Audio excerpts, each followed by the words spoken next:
Hi friends, welcome to mom's kitchen. ఎలా ఉన్నారు? అందరూ బాగున్నారా? ఈరోజు మన రెసిపీ గుత్తి వంకాయ కర్రీ ఎలా చేయాలి ఇప్పుడు చూసేద్దామా. ముందుగా వంకాయలని ఇలా కట్ చేసి పెట్టుకుందాం.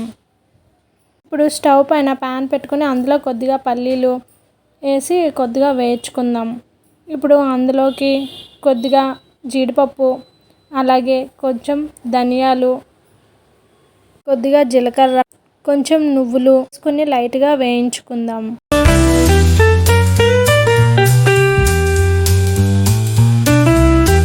ఇప్పుడు అందులోకి 4 యాలకులు, 4 లవంగీలు, దాల్చిన చెక్క, కొంచెం మిరియాలు, అలాగే 2 ఎండు కొబ్బరి ముక్కలు, బిర్యానీ ఆకులు వేసి వేయించుకుందాం. కొంచెం గసగసాలు వేసుకొని ఒకసారిగా కలుపుకొని మొత్తాన్ని మిక్సీ జార్లో వేసుకుందాం.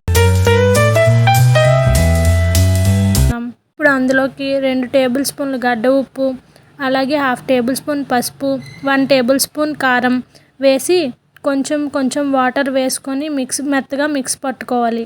మెత్తగా మిక్స్ పట్టుకున్న మసాలా పేస్ట్ని ముందుగా కట్ చేసి పెట్టుకున్న వంకాయల్లో పెట్టుకోవాలి. అన్నింటినీ పెట్టుకుని పక్కన పెట్టుకోవాలి. ఇప్పుడు స్టవ్ పైన ప్యాన్ పెట్టుకొని అందులో 3 టేబుల్ స్పూన్ల వరకు ఆయిల్ వేసుకోవాలి. ఇందులోకి స్పైసెస్ వేసుకుందాం. 1/2 టేబుల్ స్పూన్ ఆవాలు, అలాగే 1/2 టేబుల్ స్పూన్ జీలకర్ర వేసుకోవాలి. ముందుగా కట్ చేసి పెట్టుకున్న ఉల్లిపాయ ముక్కలు, 3 పచ్చిమిర్చి, కొద్దిగా కరివేపాకు వేసుకుని ఇలా తాలింపు వేగే వరకు వేయించుకోవాలి.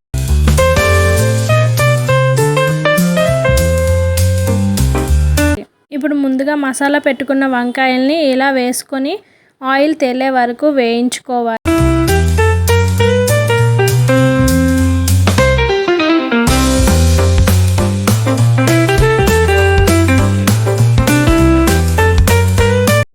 ఇప్పుడు మనం వంకాయల్లో పెట్టగా మిగిలిన మసాలాని కూడా ఇందులో వేసుకొని దాన్ని కూడా ఆయిల్ తేలే వరకు వేయించుకోవాలి మొత్తాన్ని.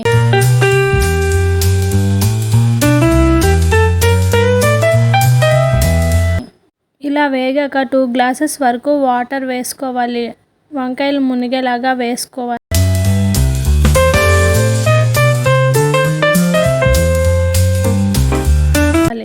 కర్రీ అంతా ఆయిల్ తేలేలా వేయించుకున్నాక కొద్దిగా కొత్తిమీర వేసి స్టవ్ ఆఫ్ చేస్తే మనకి ఎంతో ఇష్టమైన గుత్తి వంకాయ curry ready. Thank you for watching.